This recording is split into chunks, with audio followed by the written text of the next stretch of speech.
दोस्तों, space programme में आज भारत की स्थिति ऐसी हो गई है कि भारत हर साल कुछ न कुछ ऐसे काम करता रहता है कि भारत को लोग देखते रह जाते हैं। 1947 में आजादी के बाद जिस देश के पास गरीबी से लेकर बंटवारे तक और भुखमरी जैसी समस्याएं थी, उस देश में उसी दौर में कैसे इस बात को समझा कि आगे आने वाले समय में स्पेस प्रोग्राम और सैटेलाइट प्रोग्राम की तरक्की में सबसे बड़ा रोल निभाएंगे।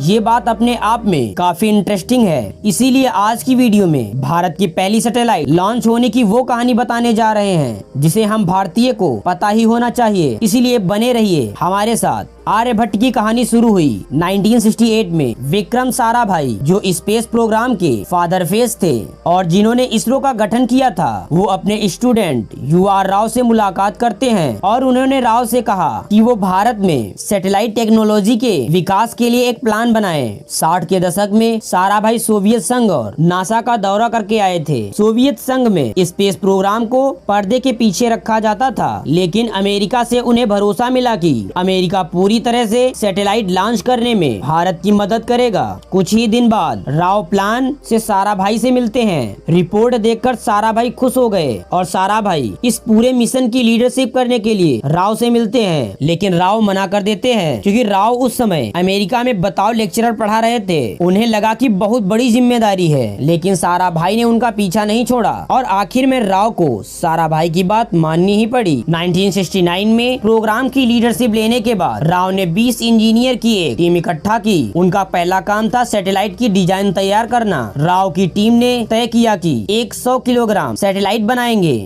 और उसे अमेरिकी रॉकेट स्काउट की मदद से लॉन्च किया जाएगा। नासा तब स्काउट रॉकेट को किराए पर देने के लिए तैयार था। राव और उनकी टीम ने सैटेलाइट बनाने की तैयारी करने लगी, लेकिन तभी खबर आई USSR इस लॉन्च में भारत की मदद करना चाहता था, क्योंकि विक्रम भी यही चाहते थे कि USSR की मदद मिले। इसलिए वो इस बात के लिए मान गए, जिसके लिए सैटेलाइट के प्लान को निकोलाउड, जो USSR के रिप्रेजेंटेटिव थे, उनके साथ शेयर करना पड़ा। प्लान सुनाने के बाद निकोलाई ने सैटेलाइट लॉन्च करने के लिए सोवियत व्हीकल के लिए राजी हो गए। उन्होंने ये तक कहा सैटेलाइट बनाने में सोवियत के वैज्ञानिक भी भारत की मदद करेंगे, लेकिन एक शर्त पर। शर्त ये थी कि भारत को ऐसी सैटेलाइट बनाना होगा जिसका वजन चीन के सैटेलाइट के वजन से ज्यादा हो। ऐसा इसलिए था क्योंकि 1960 में सोवियत संघ व चीन के रिश्ते में दरार पड़ गई थी, जिसे साइनो सोवियत स्प्लिट के नाम से जाना जाता है। इसलिए रसिया चाहता था कि वो भारत की मदद करके चीन को नीचा दिखा सके।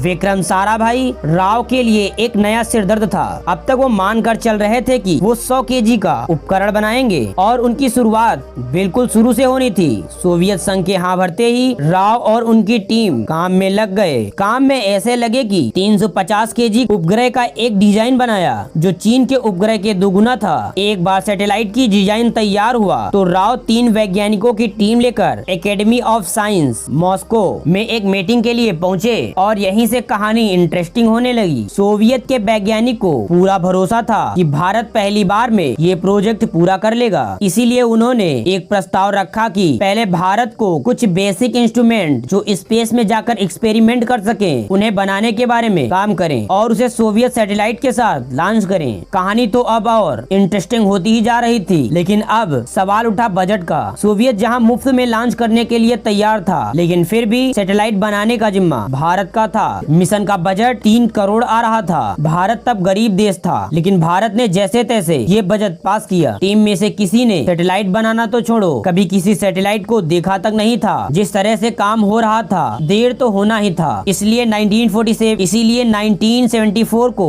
उपग्रह लॉन्च की तारीख को आगे बढ़ाकर अप्रैल 1975 कर दिया गया। फाइनली मार्च 1975 को उपग्रह बनकर तैयार हो चुका था। तब टीम को एहसास हुआ कि उसका नाम तो रखा ही नहीं, क्योंकि आखिरी फैसला प्रधानमंत्री इंदिरा गांधी को लेना था। इसीलिए ऑप्शन के लिए 3 नाम सुझाए गए। मैत्री, जिसका मतलब था भारत सोवियत संघ की दोस्ती। आर्यभट्ट, जिसे तो हर कोई जानता है। आर्यभट्ट यानी भारतीय इतिहास के महान गणितज्ञ। तीसरा नाम था जवाहर, यानी भारत के पहले प्रधानमंत्री के नाम पर, जिन्होंने INCOSPAR यानी कि भारत के स्पेस प्रोग्राम की शुरुआत की थी। सबको लगा था इंदिरा गांधी जवाहरलाल चुनेंगी, लेकिन उन्होंने जवाहर को न चुनते हुए आर्यभट्ट चुना। लॉन्च की तारीख रखी गई 19 अप्रैल 1975 वोल्गोग्रेड रसिया के नजदीक कुतिस्तिन यार ऑस्मोड्रोन से आर्यभट्ट को लॉन्च किया जाना था। UR राव व सतीश धवन के साथ भारत के 30 वैज्ञानिक लॉन्च के लिए रसिया पहुंचे। दोपहर 12 बजे थे। काउंटडाउन 10 से शुरू हुआ, 1 पर पहुंचा। फिर आवाज आई पयाकली, जिसका मतलब है लेट्स गो, और ऐसे यात्रा शुरू होती है आर्यभट्ट की। तो दोस्तों वीडियो अच्छी लगी तो वीडियो को लाइक करें और ऐसे ही वीडियो के लिए चैनल को सब्सक्राइब करें।